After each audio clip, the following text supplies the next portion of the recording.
Focus on your need gap. আমি যে প্রোডাক্টটা আজকে বানাচ্ছি, এই যে চা বা কফিটা বানাচ্ছি, or what ever the product is, এই যে প্রোডাক্টটা বানাচ্ছি, এইটা কাদের জন্য বানাচ্ছি, অ্যাকচুয়ালি নিড আছে কি না, এই প্রোডাক্টটা কি অ্যাকচুয়ালি আমার এই নিডটা ড্রাইভ করবে কি না, am I creating enough value for the product, ওইটা is important.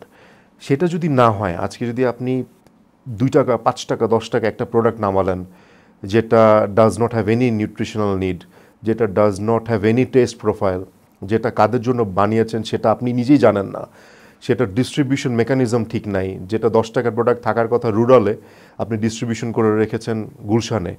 So there are many things যেটা করতে হবে এবং যেটাতে আমাদের ফোকাস দেওয়া উচিত, রেদার জাস্ট ব্লেমিং কনজিউমার্স যে ওরা খালি কম টাকার প্রোডাক্টই চায়। এইটা is a very wrong perception that everyone has. We need to come out from there. We need to build a brand.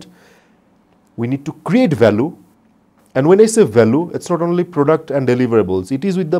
It's the 4P concept. It is with the pricing as well. So we need to create enough value